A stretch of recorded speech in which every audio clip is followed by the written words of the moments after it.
Ahí está. Bueno, después nosotros las clases las subimos por Dropbox, les pasamos un link de descarga y demás, así las pueden tener, por las dudas si alguno no estuvo. O por si quieren repasar o lo que sea. Bueno, entonces les decía, nosotros hasta ahora habíamos mirado eso, un criterio elástico de la estructura. Si una fibra alcanzaba la tensión de fluencia, listo, no le podíamos poner más carga.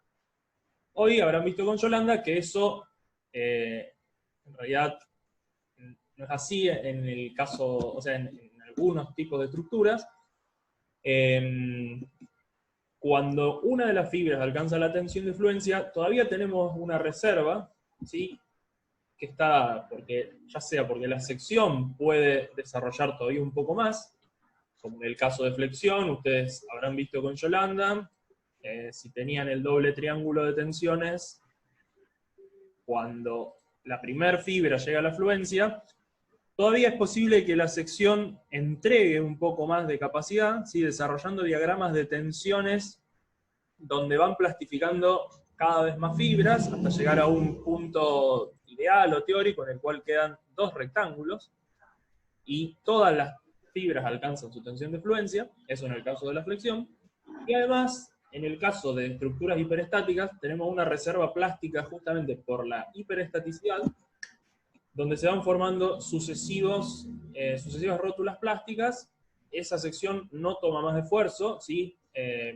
O sea, llega a cierto valor y no incrementa más su esfuerzo, pero sigue tomando ese último esfuerzo al cual llegó, y va redistribuyéndose los esfuerzos hacia otros sectores, hasta finalmente llegar al mecanismo. ¿Bien?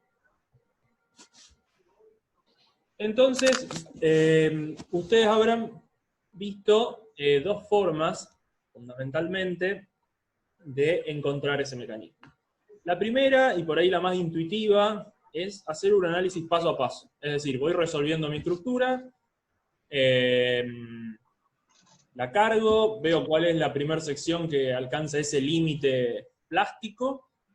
Cuando esa sección lo alcanzó, pongo ahí una rótula plástica, sigo analizando la estructura y así voy avanzando hasta que, bueno, llego al mecanismo finalmente. El análisis paso a paso se puede implementar computacionalmente, pero por ahí para estructuras sencillas, bueno, demanda un análisis de sucesivos hiperestáticos hasta llegar finalmente a un isostático y posteriormente al mecanismo. Entonces, hay otro método, que es utilizando los teoremas del cálculo plástico, en el cual yo propongo un mecanismo y puedo determinar si ese mecanismo es o no el correcto, y sin pasar por todas esas etapas intermedias, yo logro determinar cuál es el mecanismo y la carga de colapso de mi estructura. Entonces, el primero que vamos a ver es el ejercicio 1, que apunta justamente a hacer un análisis paso a paso de esta estructura que tenemos acá. Fíjense, acá, ¿alguno tiene alguna pregunta? Si no, ahora avanzamos ya con algún ejercicio específico.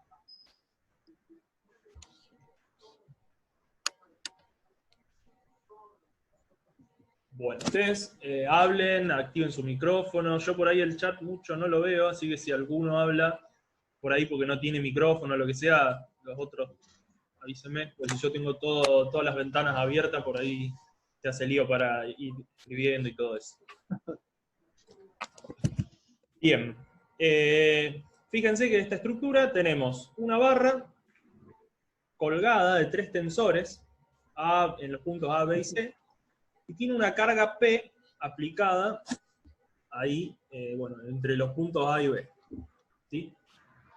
Nos dice que la barra es infinitamente rígida, está horizontal, o sea que lo único que se deforma y a lo cual le tenemos que evaluar su capacidad es a los 3 tensores. Me da la tensión de fluencia de la barra y su sección. Entonces, ¿cómo va a ser el comportamiento de esta estructura? Bueno, para cargas bajas esto va a estar en un régimen elástico. Como es un hiperestático, obviamente, bueno, ya sabemos la forma de resolverlo, podemos sacar cuál es el esfuerzo que tiene cada una de las barras, eso lo podríamos calcular. Bien. Esperen un segundo. Ahí está. Acá tenemos ese mismo ejercicio y vamos a plantear su resolución. Entonces, para una carga P que esté por debajo del límite, o sea que esté todavía en periodo elástico, nosotros ¿cómo resolvemos esta estructura? Bueno, lo primero que siempre planteamos cuando vamos a resolver una estructura es las ecuaciones de equilibrio. En este caso, sumatoria de fuerza en I y sumatoria de momento en el punto A podría haber sido en cualquier otro. Fíjense que en este caso en particular, la tercera ecuación de equilibrio no me aporta nada. Sumatoria de fuerza en X es igual a 0, pero tampoco hay ningún elemento ahí en horizontal, un vínculo, digamos, como para sacar alguna reacción, así que se cumple ya de por sí, así que solamente nos quedan estas dos. Como ecuaciones constitutivas, bueno, tenemos la rigidez de las barras, en las tres de la misma, K es igual a E por A sobre L. Esperen que voy a cambiar a la herramienta. Entonces decíamos ecuaciones de equilibrio, las ecuaciones constitutivas. Yo puedo relacionar cuál es el desplazamiento de una barra con su esfuerzo, mediante la rigidez K. Y como estamos en un hiperestático, vamos a tener que apelar a las ecuaciones de compatibilidad. En este caso, el grado de hiperestaticidad en vertical es 1. ¿Sí? Tengo 3 barras sosteniendo a la horizontal. Entonces vamos a tener que incorporar una ecuación de compatibilidad. En este caso, ¿cuál va a ser la ecuación de compatibilidad? Bueno, muy sencillo. Nosotros vamos a suponer que si esta barra se deforma de alguna manera, lo va a hacer mediante una línea recta, porque nos han dicho que es infinitamente rígida. Y por lo tanto, si yo miro los desplazamientos de A, B y C, no pueden ser cualquiera. Por ejemplo, lo que vamos a plantear acá es que el desplazamiento relativo entre A y B, este que medimos acá, tiene que ser igual al desplazamiento relativo que haya entre B y C. ¿Sí? Como están a la misma distancia, las pendientes únicas, lo que subimos de A hasta B es lo mismo que vamos a subir de B hasta C. Y esa es la ecuación de compatibilidad que planteamos para esta estructura. Bueno, después trabajando un poquito, llegamos de acá directamente a esta conclusión, y reemplazando en una de las ecuaciones de equilibrio, en la primera, directamente podemos sacar cuánto vale el esfuerzo en la barra B, 1/3 de P. Reemplazando en las otras, podemos sacar que en C vale 1/12 y que en A vale 7/12 de P. Entonces, hemos resuelto nuestra estructura, todavía estamos en el régimen elástico. Entonces vemos algo obvio en los resultados, fíjense que en A es 7/12, en B es 1/3, o sería 4/12, y en C 1/12. La que está más solicitada es la barra A, y tiene sentido porque la carga P está como inclinada hacia la izquierda, y de hecho la barra va a adquirir una posición deformada más o menos como yo dibujé acá.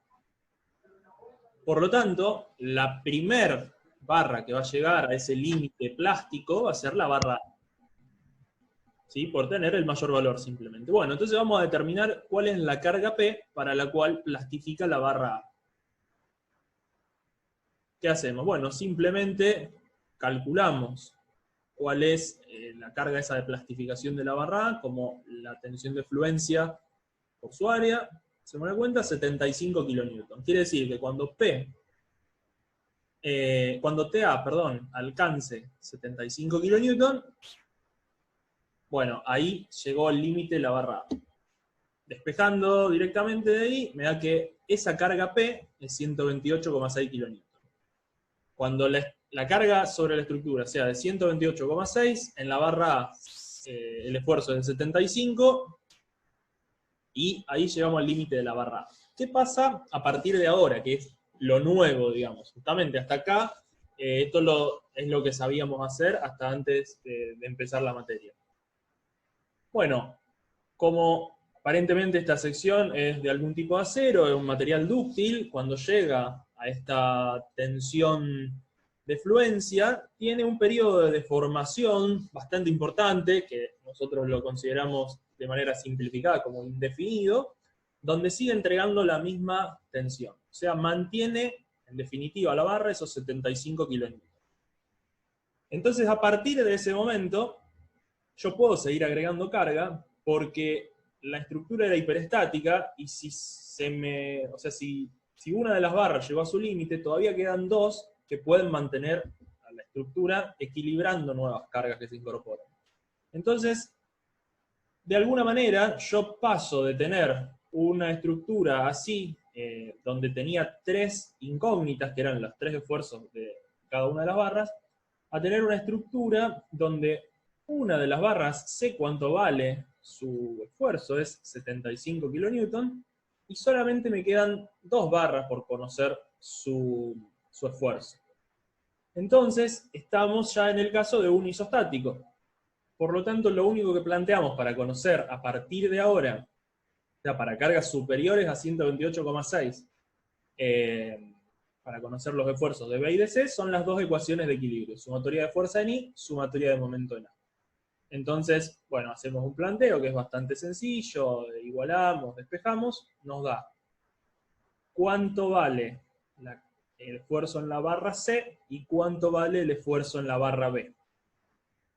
¿Cuál va a plastificar primero? Bueno, fíjense que para la barra B, al aumentar la carga, aumenta su esfuerzo, y para la barra C, su esfuerzo disminuye un poco. Por lo tanto, la próxima en llegar a plastificar va a ser la barra B, cuando valga 75 kN, y podemos sacar cuánto vale P y cuánto vale el esfuerzo en C, que por la casualidad de esta geometría vuelve a cero, digamos. O sea, es como que se descarga. Y esta sería nuestra carga límite. Bien. Esto sería un análisis paso a paso que está presentado para un caso de esfuerzo axial. Los ejercicios que siguen van a ser diferentes. Obviamente también se podría hacer con el otro método, donde yo simplemente proponga cuáles son las barras que se plastifican. Pero bueno, este ejercicio está para presentar el método paso a paso. ¿Alguna pregunta? Después esto lo vamos a subir, así que creo que todavía no está en la plataforma, pero después, ahora apenas termine la clase, lo vamos a poner ahí. Es bastante intuitivo, yo creo, es simplemente ir cargando la estructura a ir resolviendo en cada una de las etapas. Arrancamos en el periodo elástico, cuando plastifica la primera pasamos al siguiente, en un hiperestático de 1 grado menos, en este caso ya directamente pasábamos al isostático, seguimos resolviendo y llegamos a la carga límite. Como comentario, fíjense que en el caso de esfuerzo axial no hay reserva plástica debida a la sección, ¿sí? Esta carga límite que sacamos acá, para el elemento, para la barra, podría ser tanto su límite elástico, o sea, como su límite plástico, coinciden. ¿Por qué? Porque cuando la primer fibra alcanza la tensión de fluencia, al tener una tensión uniforme, bueno, en realidad la alcanzaron todas las fibras juntas. Entonces no hay reserva plástica de la sección. Sí, fíjense que hay reserva plástica por ser la estructura hiperestática. Nosotros teníamos 128,6 si hubiéramos hecho un cálculo elástico, y llegamos a 150 si hacemos un análisis plástico. Bien. En el caso de flexión, vamos a ver que no, bueno, que tenemos también una reserva plástica debida a la sección. Bien, si no hay ninguna pregunta, entonces pasamos a los siguientes ejercicios.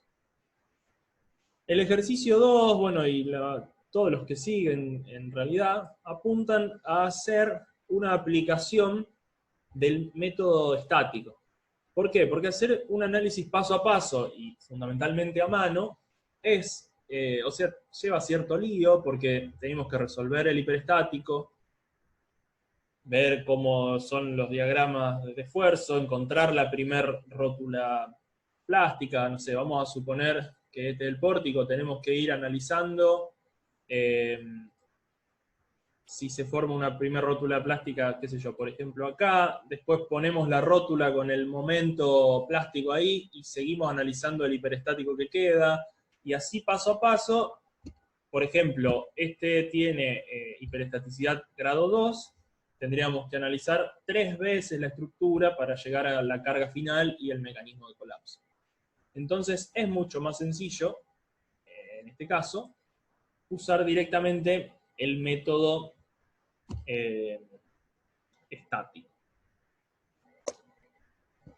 Para eso, sí, hemos escrito, bueno, un pequeño apunte, se podría decir. Son simplemente, tiene unas ayudas de memoria, acá da algunas pequeñas definiciones a modo de repaso, y vamos a resolver uno de estos ejercicios, el resto son todos muy similar, obviamente cambiando la estructura. Bueno, acá les recuerda cuánto vale el momento plástico, que es la tensión de fluencia por el módulo plástico de la sección. Acá les define el factor de forma, que es la relación entre momento plástico y momento elástico. ¿Cuánto puede valer el factor de forma de una sección? Y bueno, por ejemplo, siempre tiene que ser mayor a 1, mayor o igual a 1, podría decirse. No tiene sentido pensar un factor de forma menor a 1 porque estaríamos diciendo que dejando plastificar toda la sección resiste menos que solamente plastificando algunas fibras, y en general está entre 1 y 2. En estructuras isostáticas, dice, la carga de colapso es el factor de forma por la carga límite elástica. Bueno, ¿eso por qué? Y porque para la carga PE, la sección más solicitada le plastificó una de sus fibras, bueno, lo único que nos queda en una estructura isostática es la reserva plástica de la sección. Cuando esa sección, en ese lugar se forma una rótula plástica, ya pasamos al mecanismo directamente. En cambio, en estructuras hiperestáticas dice que la carga límite es mayor o igual a F por P. En general es mayor, pero en algunos casos excepcionales, que antes estaban viendo justo un ejemplo en la teoría, es igual. En general es igual cuando todas las rótulas plásticas se forman en el mismo momento. Pero bueno, son excepciones, no es el caso más general. En general es mayor. Bueno, después para una estructura de grado de hiperestaticidad G se tienen que formar G más 1, algunas definiciones de los teoremas del límite inferior, el límite superior. Y bueno, después la metodología. ¿Por qué podemos usar estos métodos, el método estático, para obviar todos los pasos intermedios? Bueno, acá tienen un balance de incógnitas y ecuaciones. Yo, en general, en un problema hiperestático en el plano, tengo, para los que estamos viendo nosotros, no es un análisis tan general esto, pero para esos pórticos que están todos en una misma pieza, G más 3 incógnitas, ¿sí? Las G incógnitas hiperestáticas y 3 más de los vínculos exteriores no redundantes, se podría decir, y la carga de colapso. Tengo G más 4 incógnitas. Entonces, ¿qué voy a plantear? Bueno, 3 ecuaciones de equilibrio, y yo voy a proponer un mecanismo de G más 1 rótulas plásticas. Voy a decir, para mí plastifican acá, acá y acá, por lo que me voy a aportar G más 1 datos adicionales, que es el valor del esfuerzo interno en esos puntos donde yo digo que están las rótulas. Entonces tengo un total de G más 4 ecuaciones, y con esto yo puedo resolver el problema. En general, por ejemplo, para un pórtico como el que vamos a ver, que tenemos grado de hiperestaticidad 2, va a rondar siempre en ese valor, tendríamos 6 incógnitas con 6 ecuaciones. Pero en general el planteo se hace de una manera específica para no tratar directamente con un sistema de 6×6 así general, sino como ir analizándolo un poco más, de manera más minuciosa, y poder hacerlo un poco más agradable, le podríamos decir. Bueno, acá les da algunas descripciones medio generales, pero después lo pueden leer cuando lo subamos, ahora apenas termine la clase. Pero vamos a arrancar directamente con el ejercicio de ejemplo. Les da este pórtico. Fíjense que el grado de hiperestaticidad es 2, y por lo tanto se tienen que formar, acá lo decía, 3 rótulas plásticas. En general, o sea, nosotros vemos el grado de hiperestaticidad y decimos, bueno, se tienen que formar 3 rótulas plásticas. En principio, sin saber absolutamente nada, bueno, tenemos infinitos puntos donde se podrían formar esas 3 rótulas plásticas. Entonces, proponer un mecanismo sería un poco tratar de adivinar. Pero si hacemos algún análisis de la estructura, que es lo que vamos a ir haciendo en los pasos que siguen, nosotros vamos a tener una idea de cómo proponer el mecanismo. Entonces, el primer punto que nosotros vamos a... O sea, tiene una serie de pasos el método que nosotros vamos a usar. El primero de ellos es trazar una elástica y un diagrama de momento flector tentativo, ¿sí? Acá está la elástica, más o menos de cómo sería para esa carga que tenemos, y este es un diagrama de momentos tentativo. La forma del diagrama de momentos es algo que lo vamos a hacer así aproximado, ¿sí? No lo vamos a, en general no vamos a tener la posibilidad de ponerlo en stat ni nada, pero bueno, todos saben ya cómo trabaja un pórtico de esas características y que tiene esta forma de diagrama de momentos. En general no vamos a saber muy bien cuál es el valor más grande, por ejemplo, si M1 es más grande que M2, eso en principio se podría hacer un análisis minucioso, pero en general se nos va a escapar. Lo que sí vamos a ver es que el diagrama de momento tiene tres picos. Este que está acá, el que corresponde al nudo en cualquiera de las dos secciones adyacentes, y el que corresponde al otro nudo. Entonces, y después, en el medio de esos picos, como yo solamente tengo cargas puntuales, el diagrama de momento va a ser lineal. Entonces, ¿qué podemos ver así a simple vista? Bueno, que si la estructura va a plastificar en algún lugar, lo va a hacer donde estén esos picos. O sea, no tendría sentido decir, por ejemplo, que va a plastificar esta sección que voy a dibujar acá en rojo, antes que la sección que está ahí marcada en azul en M3, porque la sección que está marcada en azul siempre tiene un valor de momento más grande que la roja. Entonces, es como que de infinitas posibilidades que decíamos en un principio, ya se nos reduce a los lugares donde los diagramas de momento tengan picos, que en este caso son 3. Entonces, eso es una información muy importante, porque ahora nosotros decimos, bueno, ¿dónde vamos a ubicar nuestras 3 rótulas plásticas? Bueno, en este ejercicio en particular, que es el primero, es el más sencillo de todo, nos queda que tenemos que ubicar 3 rótulas plásticas en 3 posibles lugares. Obviamente ya sabemos cuál es el mecanismo de colapso. En general, no van a tener esa suerte, van a ver en otros casos, en los ejercicios que siguen, yo tengo a lo mejor 4 o 5 puntos posibles donde se pueden formar las rótulas plásticas y, por ejemplo, tengo que ubicar 3. Entonces tendría varias posibilidades para hacer esa ubicación. En el punto que sigue, digamos, el segundo punto que nosotros analizamos es justamente determinar los posibles mecanismos de colapsos. ¿Por qué? Justamente lo que les estaba diciendo, supongamos que estamos en un caso de los que siguen, que tenemos varios puntos posibles donde se podría formar una rótula plástica, a lo mejor por una inspección visual de cuál es el que tiene mayor valor, si hay 2 cargas, bueno, a ver si el efecto de una compensa el de la otra, o cuestiones de ese estilo, podemos llegar a descartar algunos mecanismos que nos parecen poco probables. Entonces, en lugar de tener todas las posibles combinaciones de elegir 3 entre, no sé, 5 o 6 puntos posibles, a lo mejor, si hacemos un buen análisis, nos van a quedar entre 2 y 3 mecanismos posibles, como mucho. Y si tenemos suerte y hacemos un buen análisis de la estructura, posiblemente podamos llegar a un solo mecanismo. Pero pensar en un solo mecanismo por ahí es un poco ambicioso, depende de qué tan simple sea la estructura. Puede que tengamos 2 o 3 en vista y no sabemos todavía cuál de ellos es. En este caso, por ser tan sencilla la estructura, ya lo tenemos, es el único posible.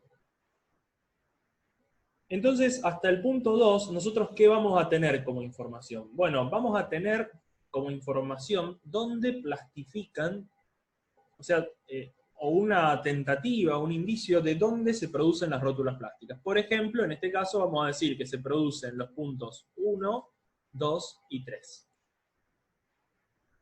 En el caso de tener más posibilidades, también vamos a decir, por ejemplo, se produce en el punto 1, 3 y en el 5, por decir números cualquiera. Yo sé que en esos puntos se produce, pero todavía no sé cómo es el mecanismo. Entonces, como nosotros necesitamos plantear un mecanismo cinemáticamente compatible, es decir, que pueda dibujarle esta elástica, esta posición deformada, lo que vamos a hacer justamente es, cuando lo hayamos propuesto y hayamos determinado, según los dos puntos anteriores, cuál es el que nos parece más probable o cuáles son los 2 o 3 que tenemos que probar, es dibujarlo, hacer este análisis que vemos acá. Cada una de las barras las vamos a suponer que son infinitamente rígidas, porque vamos a suponer que la deformación va a estar concentrada en esos puntos donde están las rótulas plásticas, que según nuestras hipótesis se pueden deformar tanto como yo quiera entregando esa capacidad. Entonces, si yo acá puedo tener una deformación ilimitada, bueno, la deformación que tenga el resto de la estructura la vamos a suponer despreciable, y entonces lo vamos a dibujar exactamente como un mecanismo, propiamente dicho. En un mecanismo nunca dibujamos o nunca consideramos la deformación de las piezas que están, de las piezas rígidas intermedias. En este caso, entonces, se nos formaban rótulas en esos puntos, la posición, o sea, el diagrama de delaciones que podría tener el mecanismo este, es así, como se está dibujando acá. Por ahí no salió bien el dibujo, por la rigidez de esta barra, esto debería ser 0, ¿sí? No puedo tener desplazamiento en vertical en ese punto, es como que solamente se iría de lado, de costado, hacia la derecha. O sea, tengo dos opciones en principio, podría irse para la izquierda o para la derecha, pero como tengo una carga aplicada de este lado, lo más lógico es pensar que se va para la derecha. Entonces, recién cuando yo tenga el mecanismo cinemáticamente compatible, le voy a poner signo y valor al momento flector de los puntos donde yo propuse las rótulas. Entonces voy a ver, por ejemplo, que en el punto 1, la barra gira, digamos, abriendo este ángulo que yo marqué, lo que me da un indicio de que para hacer ese movimiento, acá se me tiene que producir algún momento flector, tracción afuera. En cambio, en el punto 2 se tiene que abrir de adentro, indicando que se me produce algún momento flector, tracción en las fibras interiores, y en el punto 3 se me abrió de afuera. Entonces me está indicando que la tracción está del lado de afuera. Si nosotros vamos al enunciado, me decía que esta barra tenía un límite, digamos, de 2 MP. MP es un valor de referencia que eventualmente podría ser, no sé, 8 kN, por ejemplo. Esta tenía 2. Profe, ¿puede repetir lo anterior? Lo anterior sería... De cómo se... Sí, eso. Bueno, yo tengo, por ejemplo, la primer barra que está acá. Si yo estoy diciendo que esta barra se tumba hacia la derecha, nosotros, esta rótula que estamos poniendo acá es como imaginaria, o sea, no es una rótula propiamente dicha, es una rótula que hasta algún esfuerzo llegó a tomar, hasta algún límite llegó a tomar esfuerzo, y después es como que no pudo más, pero sigue tomando eso. Entonces, si yo estoy inclinando esa barra para la derecha, mi ángulo, que era de 90 grados, pasó, no sé, a 100 grados, por ejemplo, y se abrió del lado de afuera. Eso claro, está bien. Que hay una tracción del lado de afuera. Y lo mismo, bueno, con todas las otras. Bueno, entonces, Gracias. esto me permite definir signos. Para definir un signo, yo tengo que tener un convenio. Entonces voy a decir, ¿cuál es mi convenio de diagrama en un esfuerzo de momento flector de signo? Bueno, el más común suele ser positivo si tracciona fibras interiores y negativo si tracciona fibras exteriores. Es el más común, no significa que yo no pueda tomar la opción inversa, ¿sí? En general vamos a trabajar con esto. Lo fundamental para el método no es que elijamos un convenio de signos o el otro, sino que seamos coherentes. En este momento, supongamos que tomamos este convenio, lo tenemos que respetar sí o sí en el punto que sigue. Y si por alguna razón se les ocurre tomar el convenio inverso, lo tienen que respetar en el punto que sigue. ¿Sí? Eso es lo importante. Igual es recomendable trabajar con este, que es el más común, por lo menos en este rincón del mundo, porque por ahí si se van a otro lado es diferente. Pero bueno, nosotros vamos a trabajar en general positivo tracción adentro, negativo tracción afuera. Entonces, fíjense que según ese análisis que habíamos hecho, con los ángulos que les marqué acá en celeste, me da que el momento 1 va a ser negativo, ¿sí? Negativo, el 2 va a ser positivo, y el 3 va a ser negativo. Y el valor, bueno, es lo que me dan de dato en general, que es sería la resistencia de esa sección. Vemos que acá el límite está determinado por esta barra, que tiene un límite de 2 MP. En este nudo llegan 2 barras de límite 2 MP, por lo tanto, en el punto 2 es 2 MP. Y en el nudo 3, de un lado me llega una barra que se aguanta hasta 2 MP, pero del otro lado me llega una barra que se aguanta solamente hasta MP, entonces en definitiva el nudo va a llegar a su límite cuando la más chica llegue a su límite. Entonces, cuando esta barra de acá llegue a MP, ya el nudo no va a poder tomar más nada, por lo tanto en M3 ponemos menos MP, el menos determinado de acá. Acá sí entonces ya tenemos determinado nuestro mecanismo. ¿Por qué es fundamental este punto? Porque yo podría haber propuesto, por ejemplo, M1 igual a menos 2 MP, M2 igual, no sé, también a menos 2 MP, no escribo toda la letra, así pongo solamente el signo, y M3 también igual a menos MP. Y eso aparentemente sería un mecanismo que yo puedo probar, pero ese mecanismo es cinemáticamente compatible, porque si ustedes lo miran acá en este esquemita que hicimos, si intentáramos dibujar algo en el cual los 3 puntos tuvieran un valor de momento negativo, como que no sé, tendría que hacer algo así y no lo puedo cerrar nunca, ¿sí? Es imposible de dibujar. Si yo propongo algo como lo que está acá abajo, después puedo llegar a un resultado que aparentemente es correcto, pero fallé justamente en una de las hipótesis elementales, que es que el mecanismo tiene que ser cinemáticamente compatible. Traducido, ¿qué podría pasar si se inventan esto que está acá sin hacer este dibujo? Que después lleguen a que está todo bien, determinan una carga de colapso y les verifican la condición de plasticidad, pero en realidad está todo mal y ese mecanismo es imposible que se produzca. Bien, entonces siempre hacemos el punto 3 este que marcábamos acá, de dibujar el mecanismo de colapso, y esto nos garantiza que lo que vamos a proponer es cinemáticamente compatible. Y fíjense que los signos lo estamos determinando acá, y no con este diagrama. Este diagrama es esquemático, es solamente para poder definir dónde están las posibles rótulas plásticas, pero no es concluyente. En este caso sí, porque había una sola carga, y repito, es muy sencillo. Pero cuando tengan algunas estructuras un poco más complicadas, o donde haya una carga que produzca un efecto y otra que medio que lo compense, no van a saber cuál gana, y no van a saber si es positivo o negativo. No importa, porque ustedes cuando propongan el mecanismo, lo van a determinar de manera correcta. En cambio, esto no les va a ser tan concluyente. Así que Profe, lo definimos acá. Sí. para mí el poste de la derecha sí tiene tracción afuera, pero el de la izquierda, o sea, no veo que tenga tracción afuera. O sea, no sé cómo darme cuenta, digamos. ¿Vos decís de este de acá? Sí. Bueno, ¿y cómo lo estás determinando en el de la derecha? Y porque está, digamos, o sea, no sé, intuitivamente me doy cuenta que tenés tracción afuera, o sea, sin ver el signo. No sé, a ver si lo que vos estás...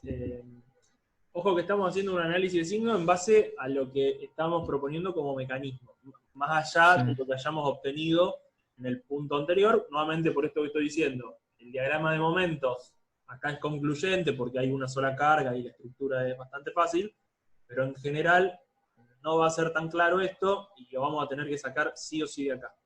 Lo que vos podrías llegar a ver es que tenías un ángulo recto y con tu mecanismo, espera que me quedó en el mismo color, la sección pasó, no sé, a algo así. Entonces, ¿cómo hago para que el ángulo se cierre, digamos, de adentro y se abra de afuera. Ahí me está marcando como, imagínate que vos tenés un ángulo de metal, ¿qué tenés que hacer? Y lo tenés que doblar así y sí o sí te va a producir tracción de afuera. Esa por ahí podría ser la forma de verlo en ese que está ahí. Y lo mismo con este de acá de la izquierda, vos podrías pensar que tenés esto que es el piso y que vos estás tratando de forzar a que esto pase a una posición así. Entonces vos, ¿qué tendrías que hacer? Bueno, agarrar y torcerlo para ese lado para forzarlo, para que llegue hasta ahí donde lo dibujamos en azul. Bueno, si yo trato de forzar esto para que llegue para acá, le estoy sí o sí produciendo una tracción del lado de afuera. Ah, claro. Sí, sí, sí. Está bien. Pasa que pensarlo como un rígido y traccionado como que me confunde un poco, pero ahí lo vi mejor. O sea, como un rígido que está así, Sí, traccionado, con ese concepto. nosotros hacemos simplificaciones, que por ahí son las que los confunden un poco, que es con cómo está construida toda esta teoría. En realidad, esto no es un rígido y vos tendrías como una concentración localizada ahí y después una leve curvatura, ¿sí?, en la zona fuera de la rótula plástica. Entonces, la parte esta que le voy a poner 1 y tiene una curvatura muy marcada y ahí se deforma la estructura. Y esta parte que le voy a poner 2 y se deforma un poquito, porque va a tener algún esfuerzo, pero la deformación va a estar concentrada en la zona 1, y si vos lo mirara medio de manera descuidada, dirías, casi que la deformación está toda concentrada en el punto 1. Entonces, de manera simplificada y por todas las cuestiones de hipótesis y la teoría misma, ¿qué se hace? Bueno, directamente se dibuja como una recta y se supone que ahí hay una rótula, como que ahí se concentra toda la deformación. Más allá de que incluso sea una zona y no un punto donde se concentren esas deformaciones grandes. Así que esto nosotros lo idealizamos con eso que está ahí. Perfecto. Sí, sí, se entiende. Y Gracias. hago una consulta también respecto de eso. Si hay dos pórticos consecutivos, o sea, yuxtapuestos, ¿cómo hacemos para discernir entre un signo positivo y uno negativo entre uno y otro? Y vas a tener que usar algún convenio de decir, bueno, o sea, vas a tener problemas en la pata del medio y tendrías que decir, bueno, yo tomo positivo tracción adentro y en esta pata positivo si es tracción a la izquierda, por ejemplo. Y es como que vas a tener que hacer como convenios medio parciales. Acá, como es un pórtico así único, nos queda lindo, decimos positivo tracción adentro, negativo tracción afuera. Si tuviera una estructura más rebuscada, tendrías que hacer definiciones parciales. Como es por ahora, Bien. por suerte, Dale, gracias. Sí. hasta que diste tu idea, nunca hubo así pórticos de varios vanos. Así que nunca apareció. Pero bueno, siempre hay una primera vez. No, en general sería una estructura más difícil, pero por otras razones, por cómo quedaría el mecanismo y demás. Pero bueno, la respuesta es tendrías que hacer adopciones parciales, de decir acá tomo este convenio, en este lugar que tengo conflicto, otro convenio.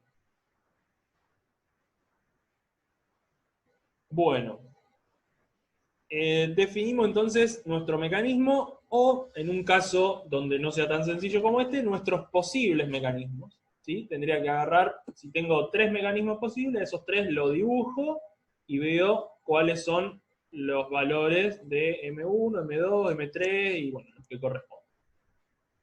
Siguiente paso es plantear ecuaciones de MI. MI es el momento flector en cada uno de esos puntos donde yo dije que se podía llegar a dar el mecanismo, donde se podía formar la rótula plástica. Son todos los puntos donde había picos en el diagrama de momento, básicamente. Y tengo que plantear la ecuación con todos los puntos. No es que puedo usar solamente los puntos que yo propuse en este mecanismo. Lamentablemente, de nuevo, en este caso, todos los puntos coincide justamente con que son los 3 donde se producen las rótulas plásticas, pero bueno, tengan recuerdo de que va en todos los puntos, yo tengo que conocer cuál es el valor. Entonces, como una forma fácil de hacerlo es agarrar un sistema fundamental isostático, que en general lo proponemos sacando todo lo que haya de un lado y dejando un empotramiento del otro lado. Entonces se me manifiestan estas dos reacciones hiperestáticas, Rx y Ri. Y en base a esto, entonces me planteo mis ecuaciones. Digo, vengo siempre mirando desde la derecha, entonces por ejemplo cuando voy al punto 3, al nudo ese, tomo esa sección que está ahí, y digo, bueno, ¿cuál es el momento eflector en 3? Que lo vemos acá abajo. Y la Ri no produce momento, Rx sí, produce un momento que es el valor de la fuerza por la altura, que era 3 metros, está puesto acá. ¿Y cuál es el signo? Y acá viene el punto donde en general se equivocan y les lleva a hacer todo el ejercicio mal. ¿Cómo determino el signo? Bueno, si yo estoy mirando esa sección, la dibujo un poquito más grande. Si quieren, la dibujo directamente como nudo que es. Rx me está haciendo un momento así. No cambié de color. Así. Ese momento que yo dibujé en celeste es tracción afuera. Por eso, acá van a ver que tiene un menos, porque en el punto anterior habíamos dicho que los momentos de tracción afuera son negativos. Si por alguna razón, si la estructura hubiera estado despejada, yo hubiera hecho algún otro fundamental o lo que sea, yo hubiera sacado el momento que está del otro lado, que lo voy a dibujar en azul, hubiera sacado ese que está ahí, mi conclusión hubiera sido que M3 también hubiera sido negativo. ¿Por qué digo esto? Porque a veces tienen una tendencia errada a sacar el signo del momento flector con la regla de la mano derecha. Y la regla de la mano derecha no define un convenio de signo. ¿Por qué?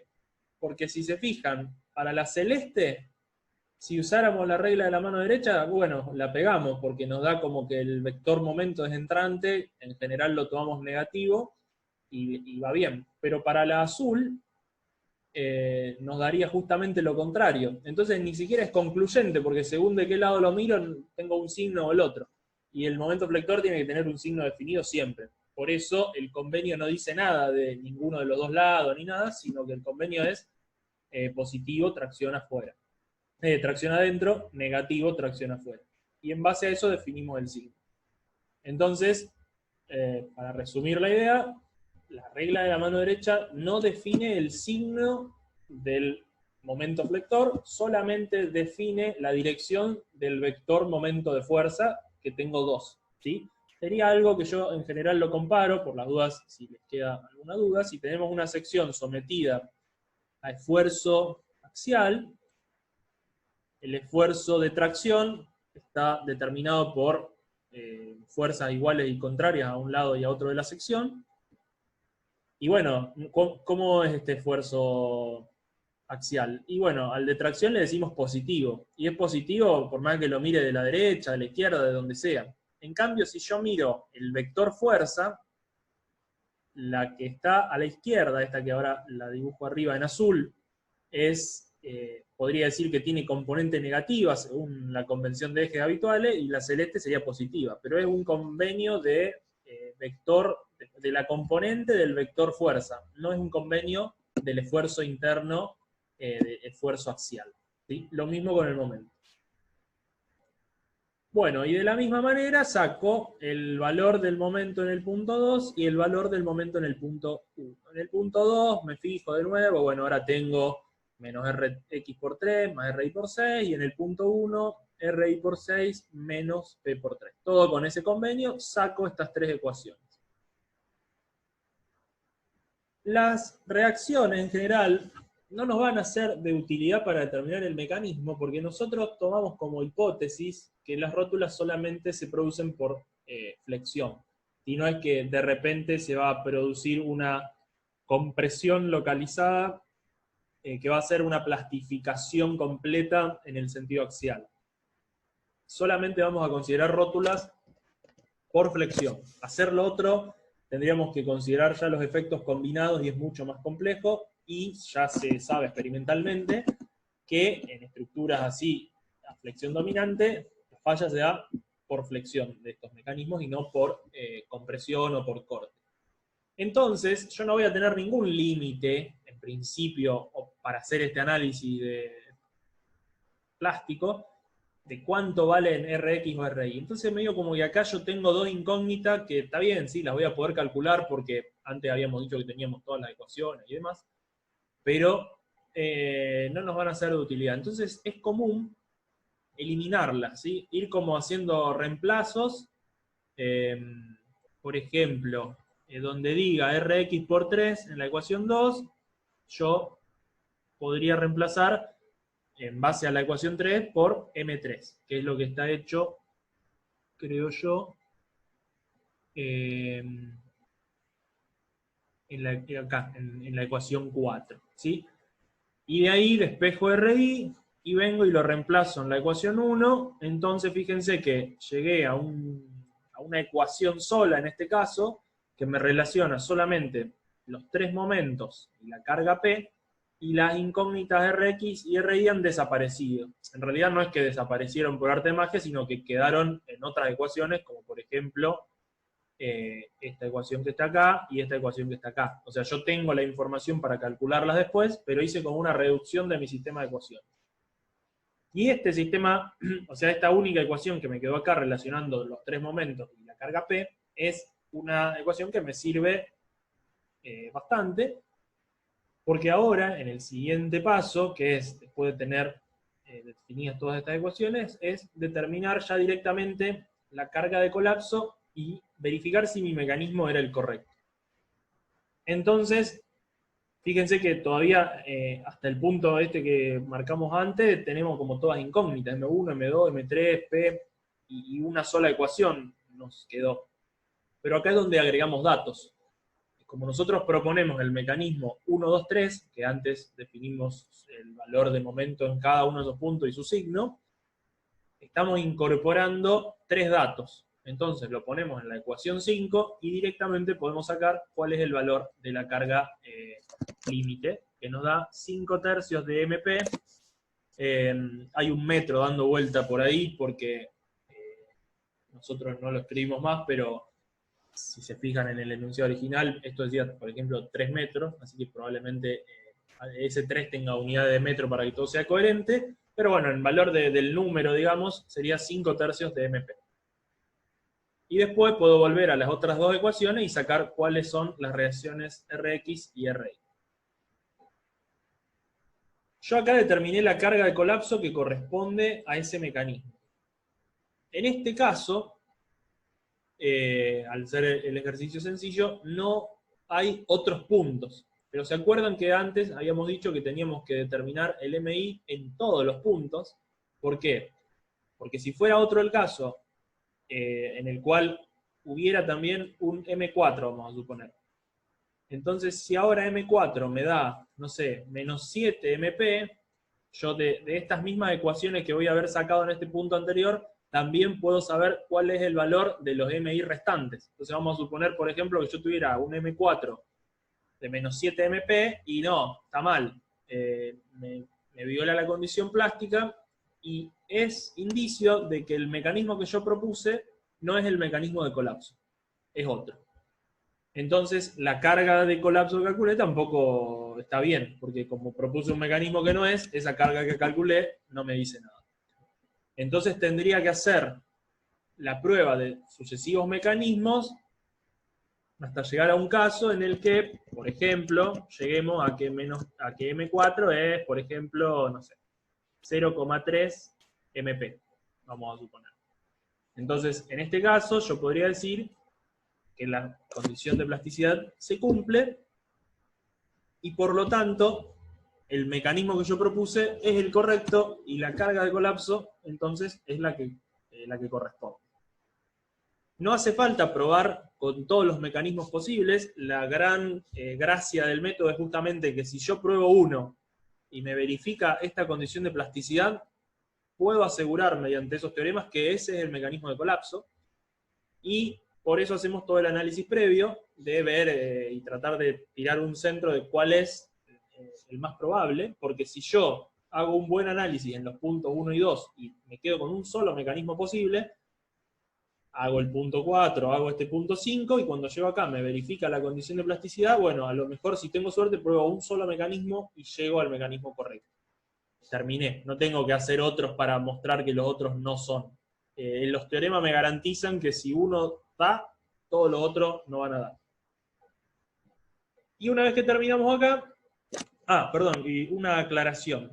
El valor, o sea, esto no hay que mirar exclusivamente que sea mayor o menor que MP, sino que sea mayor o menor que lo que la sección aguante. Por ejemplo, si hubiera sido el caso de otra estructura que tenemos que analizar, no sé, una sección por acá, y cuando llego ahí a la verificación final me da 1,7 de MP, como esta sección aguanta hasta 2, estamos bien y verifica la condición de plasticidad. ¿Sí? En cambio, si acá en una sección de la derecha me diera 1,7 MP, bueno, ahí estoy mal porque esa sección aguanta hasta MP solamente. Y por último... Profe, pero ¿dónde verifica la condición plástica? Eso es lo que no veo. O sea, ese punto 4 que vos pusiste. Bueno, esto por eso yo dije que el ejercicio, en el ejercicio esto no existe, digamos. ¿Por qué? Porque no hay otro punto. Nosotros habíamos dicho que eran solamente estos tres y en los tres se forma una rótula plástica. Pero, por ejemplo, cuando vayamos a ejercicios como ya tan solo al B, vas a ver que hay 4 puntos. Fíjate que la estructura es casi la misma, salvando las luces. Y cuando hagas el diagrama de momento, te va a quedar algo así. Bueno, perdonen la desprolijidad de dibujar acá a mano alzada en la computadora, pero fíjate que con ese diagrama de momento vos vas a tener un pico, 2 picos, 3 picos, 4 picos. Entonces vas a tener 4 posibles puntos de formación de rótulas plásticas y el grado de hiperestaticidad es el mismo que antes, 2. Entonces solamente se van a formar 3. Bueno, en este caso vos vas a decir, bueno, qué sé yo, el mecanismo de colapso es 2, 3, 4. Esos van a aparecer como dato, o sea, vos le vas a decir si valen MP o menos MP. Y el punto 1 que está acá va a ser el punto ese de control donde vos tengas que venir y verificar si se cumple o no la condición de plasticidad. Pero en nuestro ejercicio de ejemplo, que era justo tomamos el A, no hay ningún punto de control. O sea, este es sí o sí el mecanismo porque los otros puntos no hay más puntos. Yo acá por eso dije que esto en el hipotético caso de que hubiera más puntos, tengo que hacer esta verificación. O sea, para redondear la idea, en este ejercicio particular, al resolverlo ya se verifica directamente. Sí, ya está. Perdón, Leo y acoto, en el apunte de teoría tienen un ejercicio resuelto con esta verificación, con 2 cargas y esta verificación. Bueno, y después, más allá de que el ejercicio, bueno, le dice plantear y determinar la carga de colapso, no sé si está escrito por algún lugar, pero sería bueno, cuando terminen, dibujen los diagramas de esfuerzo interno finales, que en general es lo que a uno le interesa para hacer un dimensionamiento a futuro, en materias posteriores o cuando sea. Entonces, más allá de que el ejercicio no lo pida, para practicar, los podrían graficar y quedan, bueno, un diagrama de momento flector, en general es el más fácil de dibujar porque vas a tener todos los valores calculados ya.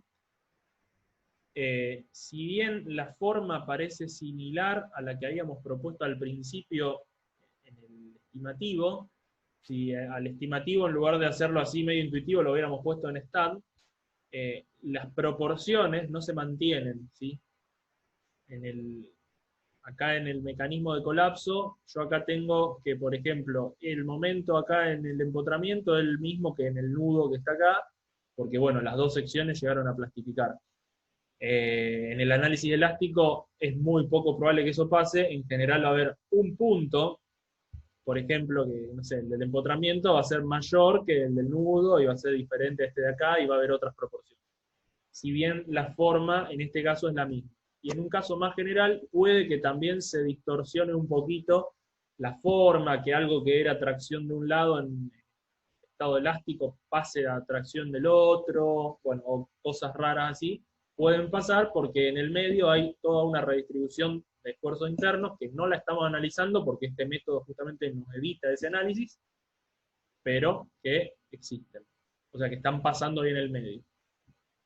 Diagrama de corte y diagrama de normal. Y bueno, eso no debería ser algo complicado de que lo hagan, es simplemente hacer un diagrama de esfuerzos internos. Y en los parciales, en general, se los pedimos a los diagramas de esfuerzos internos, por eso les digo que los grafiquen. Bueno, no sé si tienen alguna pregunta. Si no, les hago 2 o 3 comentarios de los ejercicios que siguen. Y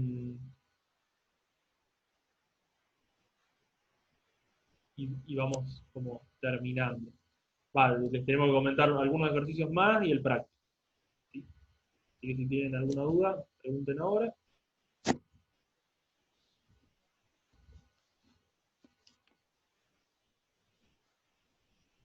Bueno. Profe, del caso B, ¿cómo te quedaría el mecanismo si elegís 1, 2 y 3 en vez de 2, 3 y 4?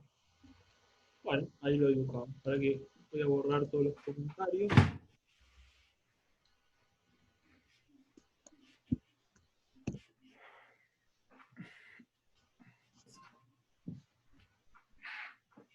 Vos me decís, vamos a suponer que es 1, 2 y 3. ¿Sí? Ese es nuestro mecanismo. Bueno, entonces, por ejemplo, en general, como es un mecanismo de un grado de libertad, yo solamente puedo definir un solo parámetro. Y a partir de ahí, tengo que poder construir todo por relaciones geométricas. Entonces vamos a tomar el punto 3 medio de referencia, y como tiene la carga arriba, vamos a pensar que lo más probable es que se vaya para abajo. Toda la chapa que quedó acá, a la derecha, es rígida. Y este punto es un punto fijo, porque bueno, hay un apoyo fijo ahí justamente, entonces como que la chapa podría rotar con respecto a este punto donde está el apoyo. Si yo quiero que baje, en realidad va a bajar y se va a tumbar un poco para la izquierda, y va a tomar aproximadamente esta forma que yo pongo acá. ¿Sí? Bueno, son todas líneas rectas, más allá de mi trazo defectuoso. El ángulo recto obviamente se conserva, ¿sí? Este ángulo que estaba acá. Entonces, el punto S se me vino para acá. Después, acá tengo otro punto fijo. El punto este que está inmediatamente arriba no puede bajar ni subir porque está vinculado por esta biela, llamémosle una biela grandota que es la columna, al suelo, o sea que solamente se puede mover en horizontal. ¿Y cuánto se va a mover en horizontal? Bueno, lo mismo que se ha movido el punto 3, porque ambos están unidos por otra biela grandota que es el fragmento de viga ese que queda ahí. Entonces, este sería el mecanismo de colapso correspondiente. Todo con líneas rectas, repito, a ver si lo puedo dibujar mejor. Entonces yo ahí podría ver que acá tengo tracción adentro, que acá tengo tracción afuera, y que acá tengo tracción adentro. Y en el punto 4, ¿qué tengo? En el punto 4 no es una información que yo saque del mecanismo, porque yo propuse que mi mecanismo de colapso era 1, 2, 3, yo voy a sacar signo de 1, de 2 y de 3. Y 4 saldrá por las ecuaciones. No lo tengo que definir ahora, y tampoco lo puedo hacer porque fíjense que dije que mantenía el ángulo recto.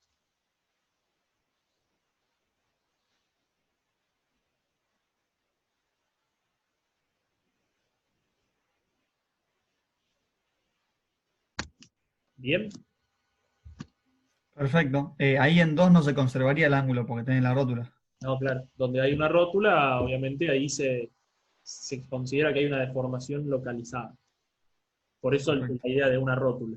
El elemento que nos permite tener un quiebre relativo entre dos secciones inmediatamente consecutivas, digamos. Si no pusiéramos la rótula, ya estructuras 1 sabemos que no puede haber una deformación concentrada en un nudo. Se tienen que respetar los ángulos en los quiebres.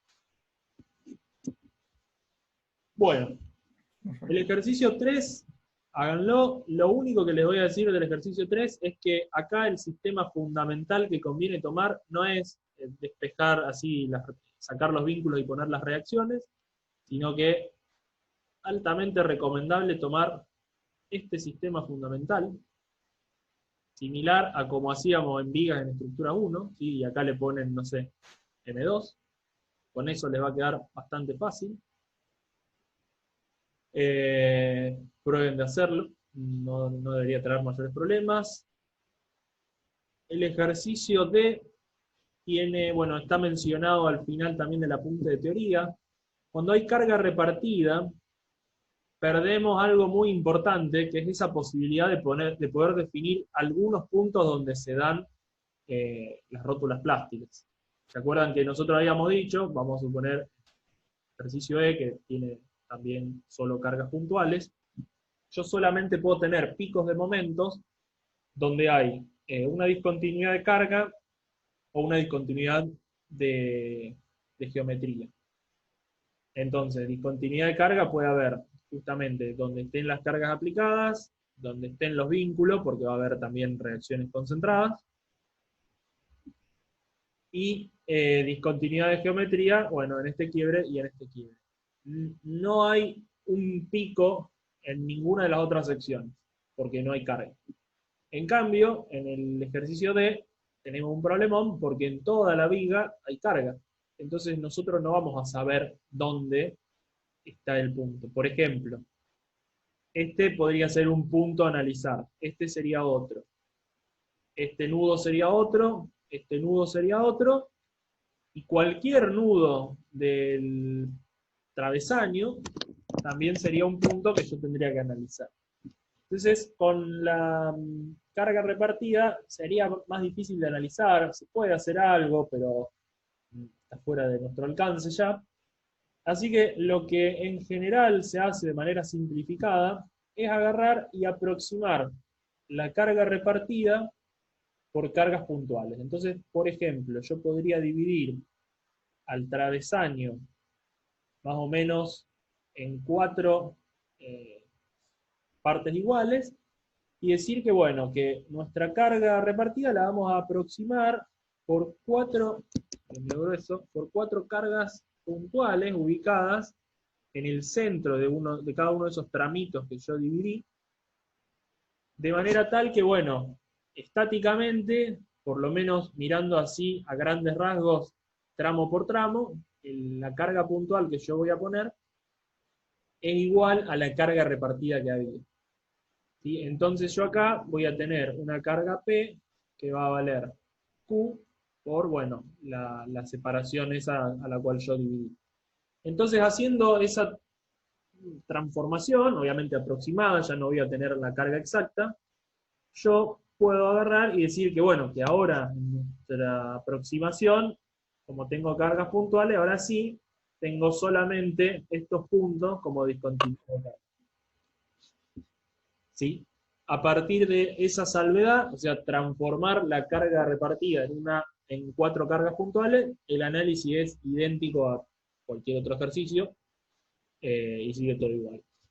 ¿Qué cantidad de cargas tomar? Bueno, obviamente, si yo tomo más cantidad de cargas puntuales, o sea, si en vez de tomar 4 tomo 20, voy a tener una aproximación mucho mejor, pero van a tener 24 puntos posibles y se van a volver medio locos. Si tomo un solo punto, o sea, qué sé yo, si agarro y digo, bueno, tomo una única carga equivalente acá en el medio y el resultado que yo obtenga va a ser poco fiable porque nuestra aproximación es bastante grosera. Así que, bueno, entre 3 y 4 está lo aceptable, digamos. 2 también es muy pobre, 3 está ahí, 3 o 4 es lo que pueden tomar. Si quieren tomar 3 también estaría bien, menos no. y más de 4 yo diría que tampoco, porque va a ser un lío numérico. Bueno, todos estos son todos similares, un ejercicio típico, este también. Y después aparecen dos ejercicios, 3 y el 4, que, bueno, yo diría de no decirles demasiado ahora para no sobrecargar, que es la primera vez que lo ven y le estamos dando todo junto, medio de golpe, ahora que no tenemos posibilidad de intercambiar o pasar por los bancos y demás.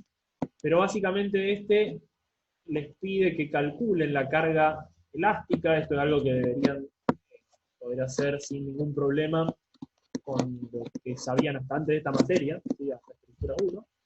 Y después les pide calcular la carga límite plástica, donde, bueno, tienen que también plantear un mecanismo. El mecanismo les va a quedar bastante obvio. Y lo único que les voy a comentar de este es que, ¿cuál es el grado de hiperestaticidad de esta estructura? A ver si están hábiles con el cálculo.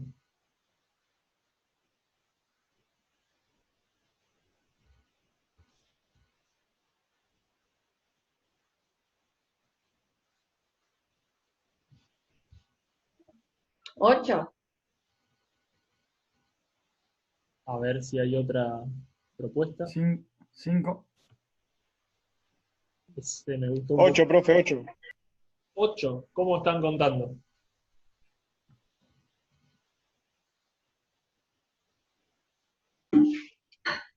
2 por cada pollo, 1 por la biela y 3 que te sobran del empotramiento. 2 de acá, 2 de acá, 1 por la biela y 3 de acá. Pero si yo saco todo eso, se me viene abajo, ¿no? Un isostático. De la de arriba te sobra 1 nada más. Ese sería. Claro. De la de arriba, entonces me sobra 1. Vamos a suponer que paso a un apoyo móvil. Claro. Sí, sería. De la biela me sobra 1, y vamos a suponer que este lo saco, me sobran 3. Claro. ¿Está bien? Sí, así. Bien. Ahí Sí. tendríamos 5. Y si consideramos que esta es una estructura que solamente trabaja en vertical, ¿cuál sería el grado de hiperestaticidad de esta estructura? ¿Por qué les planteo esto? Porque como la falla se va a dar por flexión, vamos a suponer solamente que estamos mirando como la viga de arriba. Si yo tengo esto,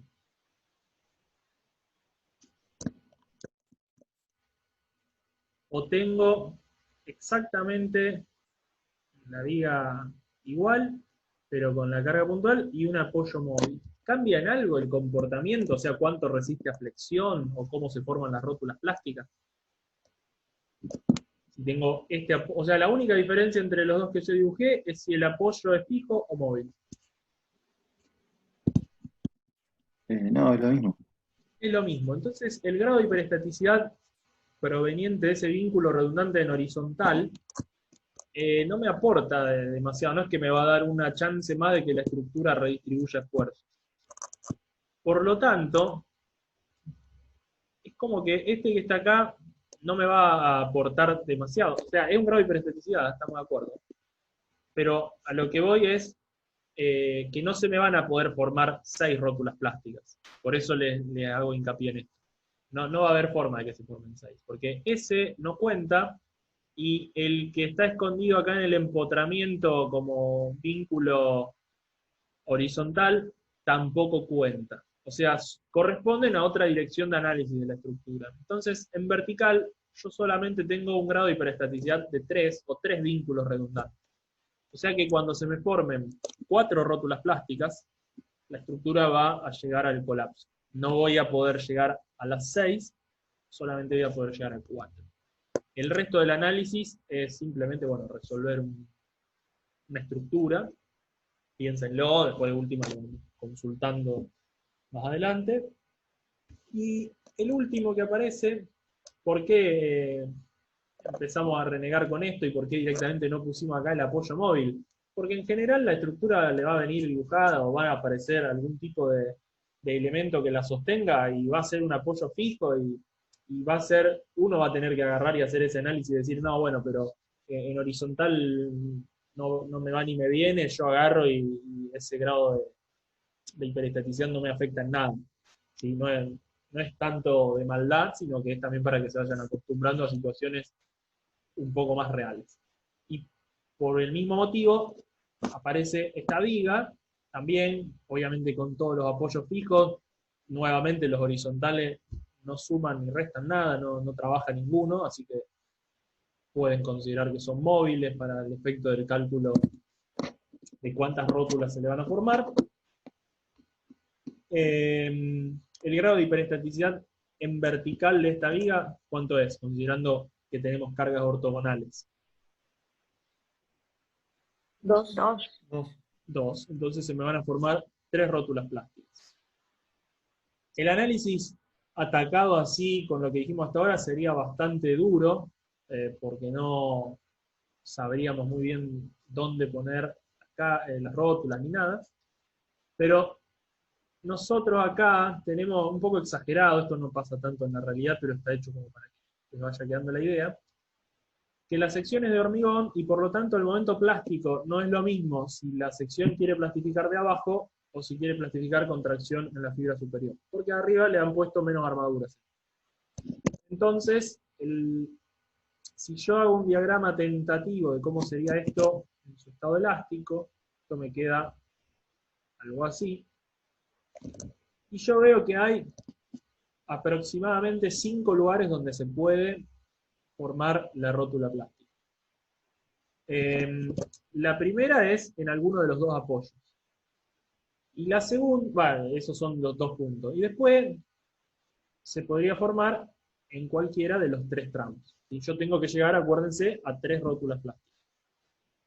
Entonces, en realidad fíjense que no son 5 puntos, porque los 2 apoyos sí son un lugar donde el pico está exactamente ahí, pero los puntos celestes del tramo no están en el medio necesariamente, porque no hay ningún tipo de simetría ni nada que lo garantice.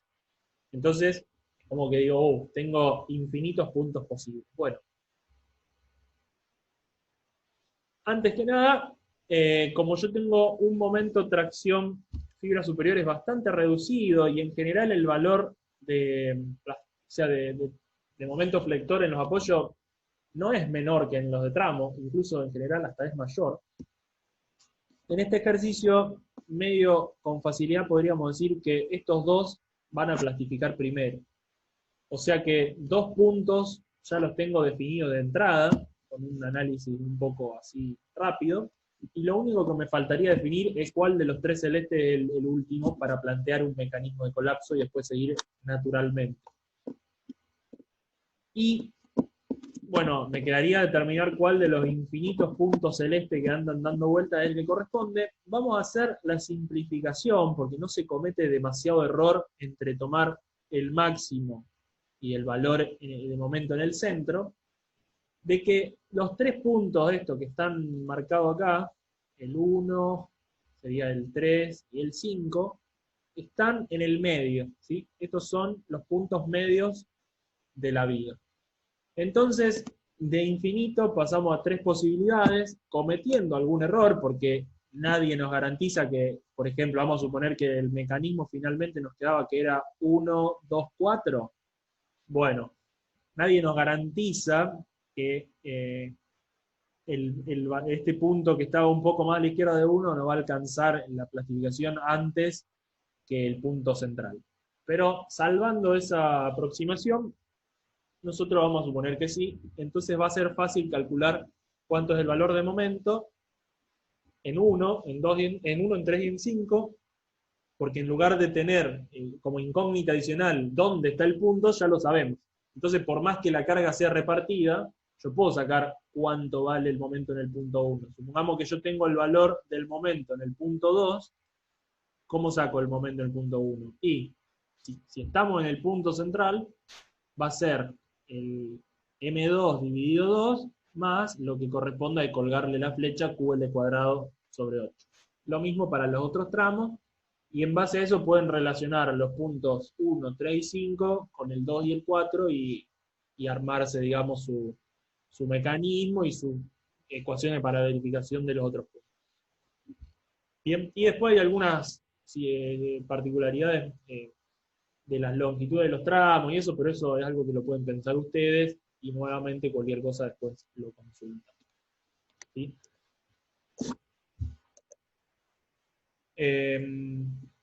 Bueno, y por último, y esto sí es lo último, el trabajo práctico.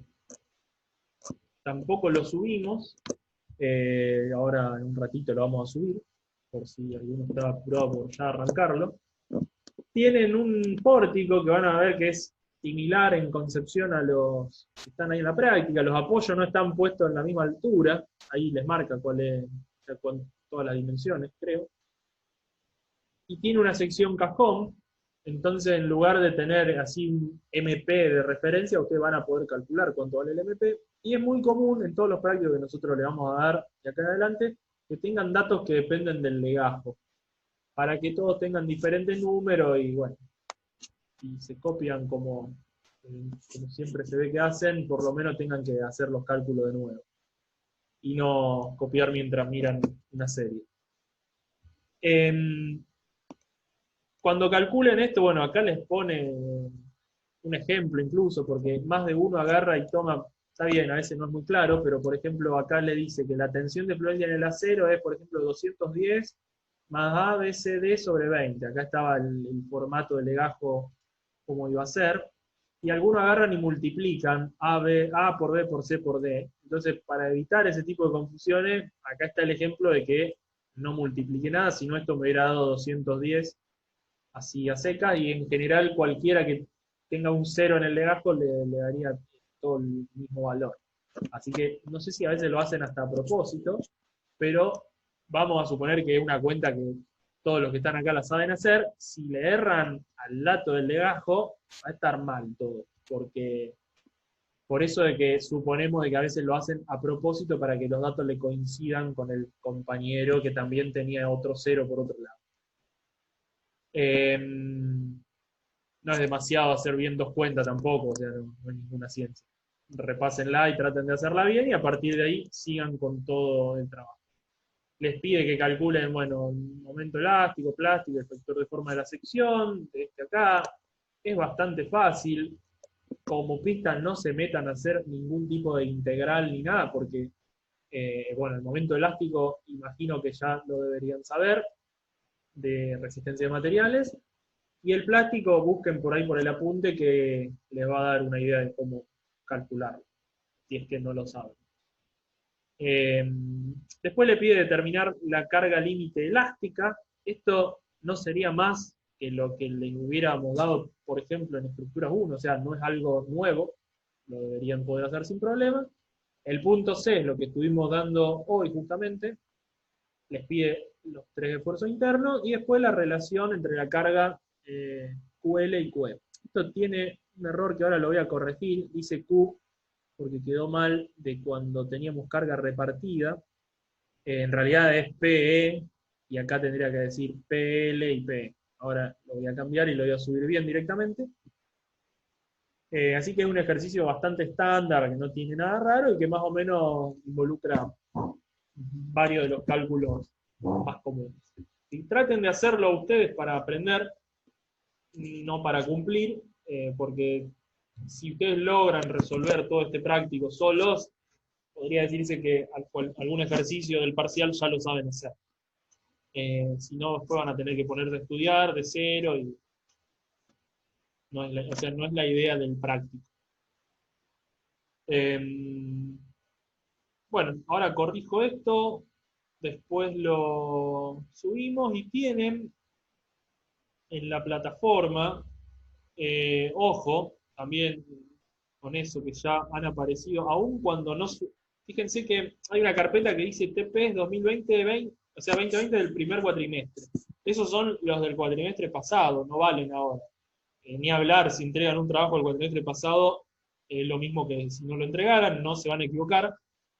El trabajo que corresponde a este cuatrimestre lo vamos a subir como PDF dentro de la tarea, que ya están todas ahí hechas, pero bueno, no tienen todavía la fecha de entrega acomodada ni nada. Y en la carpeta esa están los del cuatrimestre pasado, por si les sirve para practicar. Aclaro eso porque ya el cuatrimestre pasado hubo alguno que entregó un práctico del cuatrimestre anterior, por error, supuestamente, bueno, medio sospechoso. Y hay una guía de entrega de trabajos prácticos también, ahí yo esto no lo estoy mostrando, pero a ver, la voy a descargar y la voy a mostrar. Bueno, está ahí para que la lean, pero tiene varios puntos de cómo es la modalidad de entrega, que tienen que entregar un PDF y algunas cuestiones más. Y les habla de que hay 3 condiciones para el TP. Puede estar aprobado, sí, obviamente está bien hecho. Entregado es que está bastante mal, no está para aprobar, pero bueno, hicieron la entrega y el esfuerzo. Y no entregado dice que va a estar, bueno, si no lo hayan entregado en la fecha que corresponde, o si se observa alguna situación extraña, como por ejemplo esos casos donde hay que se copian entre ustedes y misteriosamente tienen mal algunos datos y después misteriosamente se corrige solo ese dato, o esas cosas que son pruebas bastante contundentes de que no hicieron nada, bueno, por más de que esté entregado en la plataforma, lo vamos a considerar como que no está entregado y se terminó el asunto, por una cuestión simplemente de no andar corrigiendo en vano cosas, digamos, que no han hecho ustedes directamente. ¿Sí? Así que traten de hacer eso.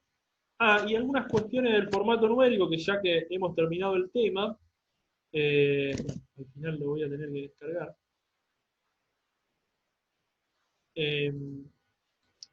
Para organizarnos un poco en los cálculos, esto vale para este trabajo práctico y para todos los que siguen. Esta es la hojita de la que les estaba hablando. Acá explica más o menos eso.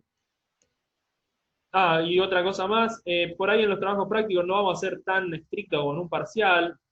O sea, que aprueben un trabajo práctico con 6, a lo mejor tienen varios errores conceptuales, pero se valora mucho el hecho de que lo hayan hecho ustedes y que les haya servido para practicar. Y a lo mejor si hacen exactamente lo mismo en un parcial, en vez de un 6, es un 4, porque en el parcial ustedes ya tienen que hacer las cosas bien. Así que tengan en cuenta eso, nuevamente traten de hacerlo. No es que si tienen un error en un número va a ser un 0 el trabajo práctico, no es esa la idea. Y por último, el formato numérico. Esto vale para todos los prácticos, parciales y para todos. Primero que nada, habla de las 4 cifras significativas. No sé si saben lo que es, deberían saberlo de Física 1, pero básicamente es que haya 4 dígitos que representen un valor. Por ejemplo, 156,3, acá les dice, tiene 4, 156 es incorrecto, no tan incorrecto, pero más de uno agarra y a veces redondea esto a, no sé, 160, porque sí, le pintó redondear. Bueno, traten de mantener bastante decimales, o por ejemplo acá que les dice masa 1,035 toneladas, y algunos ponen 1,3, y ha habido algunos que ponen así, directamente como que esto es 1 tonelada, no es lo mismo 1,3 que 1, es hasta desprolijidad para presentar un práctico, un parcial, o eventualmente una memoria de cálculo de esta materia, o sea, de la rama de estructura, de la rama de hidráulica, de la que les guste. O sea, si ustedes en vez de poner 1,305T ponen 1 ahí tirado, va a estar medio pobre. Esta acá es correcta, esta acá es incorrecta, más allá de que hay 4 dígitos, los primeros son todos 0, no sirve para nada. Acá hay una sola cifra significativa, que es el 1. Si les pasa algo así, por ahí es recomendable pasar a notación científica para escribir los 4 dígitos por día a lo que corresponda. Principalmente esto pasa mucho cuando sacan una inercia o algo, que la inercia a lo mejor de un perfil les da 0,000003 metros cuarta.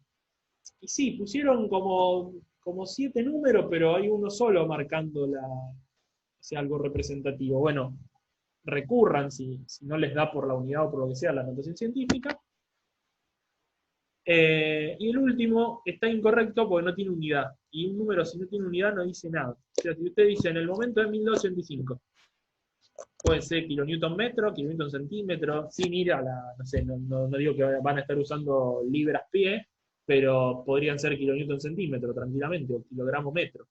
Y si ustedes tiran todos números así, por ahí nosotros lo podemos adivinar, pero está mal, digamos. Y como ustedes ya van avanzando en la carrera para ir en un futuro a la actividad profesional, sería bueno que se vayan acostumbrando a escribir de manera ordenada y prolija. Así que bueno, fundamentalmente esas cosas y el resto, bueno, el que la entrega lo vamos a hacer en PDF, obviamente porque no hay otra, ahora que estamos en esta modalidad virtual lo vamos a hacer así. Ustedes lo van a poder subir ahí a la plataforma y bueno, ya también ustedes se han adiestrado un poco en el cuatrimestre que pasó, que ya también fue de la misma naturaleza. Así que bueno, si tienen algún comentario, pregunta, duda o lo que sea, lo pueden hacer ahora, o si cualquiera que quiera decir algo es libre de hacerlo. Profe, Yo yo tengo una consulta. Yolanda nos dijo que los temas se reparten 3 y 3. En la práctica eso que se evalúa, o sea, en un parcial tenemos 3 ejercicios que hacer, uno de cada tema. ¿Cómo se evalúa eso?